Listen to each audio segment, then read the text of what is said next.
Okay, so I have the best news ever. Last night, my sweet husband Preston bought me a new phone, which means we're officially moving into Plantstagram season because I have a decent camera. Before, I couldn't really pick it up very well. So this is my original Pride and Joy cat palm. It's the very first plant that I bought, and I've had them for a few years. Actually, I should revise that. I bought some succulents, and I killed them on accident. So this is my first long-term successful non-succulent plant that I ever bought. I bought them from Costa Farms, and they mailed it straight to my doorstep, which I was really nervous about. But it turned up in really good condition and has grown so well the last few years. This is a really large pot, probably too big for him, but I kept having to replant him. And then I was moving from Idaho down to Utah, and he tipped over in the back of the trailer, and the pot spilled everywhere. And so I figured that was a good time just to graduate into a big pot. So about half of this pot, third of this pot, is not dirt. This is just like foam filler that I actually emptied out of a beanbag that popped. So it's not that heavy, but it still has some drainage in it. And the rest of it is just full of soil. These are some of my favorite things. They're little terracotta waterers. So you just poke them down into the soil while you're planting it, and then I fill them up every time I water them. One of my favorite things about this plant is the way that the new stems come up. So it sends off these little shoots, these little spiky spears, and they're so cute. So right now, it is the beginning of November in Utah, and I have 1, 2, 3, 4, 5, this little baby right here, 6, and one more right here, number 7, that's just starting to open. So when they start out, they're really tightly bound, as you can see with this one right here. And it's pretty firm. Let me see if I can get it to focus right on the tip of it right here so you can see it. Okay, I can't quite get it. But they're really tight. They're like the stems on these. And then over time, they start to loosen up and become a little more like this guy. And so you can start seeing the individual leaves starting to come out, and it'll kind of fan out, and then the leaves will start separating, and it'll bloom into, I think this is my newest one. It'll bloom out into one of these beautiful leaves like this. I water this plant about twice a week. It gets a lot of water because it's a tropical plant and it's in a huge pot. So usually I will totally soak it, and then I'll fill up my little terracotta pots that are in there just so that it can keep leaking into it. And that kind of gives it some time just to sit and have some moisture.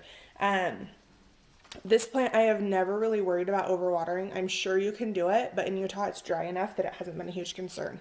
I actually worry more about keeping it humid enough since there is no humidity here.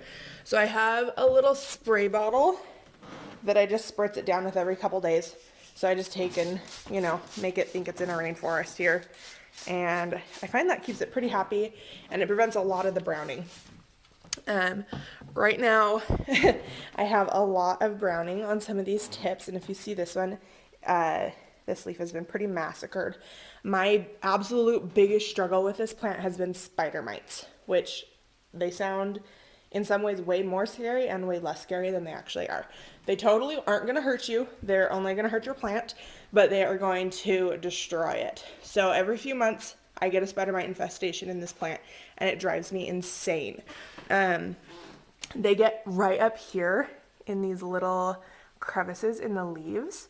As you can see, that's a pretty tight little spot. And I'll start noticing that my plants, when I spray it, have all this little webbing stuck right in here. And the leaves are just not doing great, and they kind of look dirty. And if you let that sit, pretty soon your spider mites are going to start chewing away at your leaves, and you're going to end up with this poor little dude. So I literally will go in and hand wash my leaves to try and pull some of them out of here. If my plant was a little bit smaller and our weather was a little bit less harsh, I would probably take it outside and spray it really hard. I've done that when my plant was smaller, but it's just not really an option now.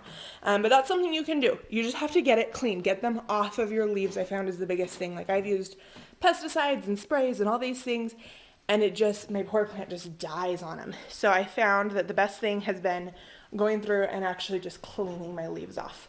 I forgot to grab it out, so you're gonna walk through my house with me really quick.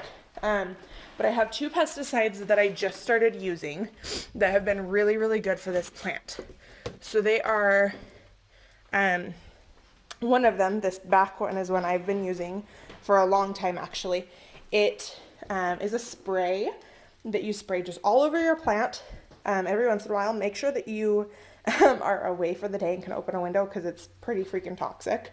But kills aphids, mealybugs, scales, spider mites, thrips, and whiteflies. I really only deal with the spider mites on this plant. Wasn't very expensive. I bought it at a nursery. It works good. You just kind of spritz it all over your plant and then wash your hands really good.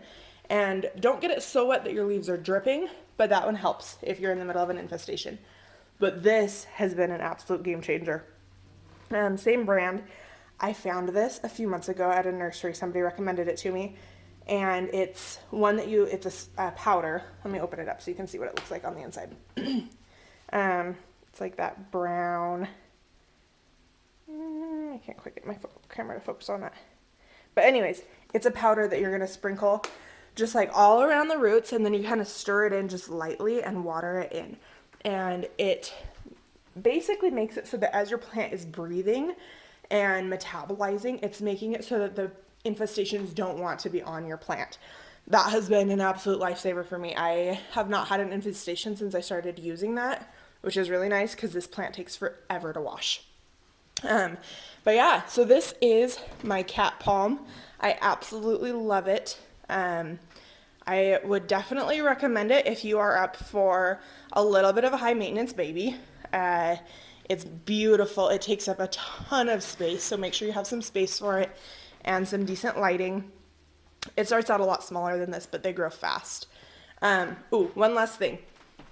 These little dudes on the bottom kind of get going, and I cut one of them off right here because it was really big and marring, and then this whole stem started to droop really low. So we just had like a little Velcro-y soft tie that we put around it, and it's held it up just great. It's really helped with that support. So you can totally tie it together.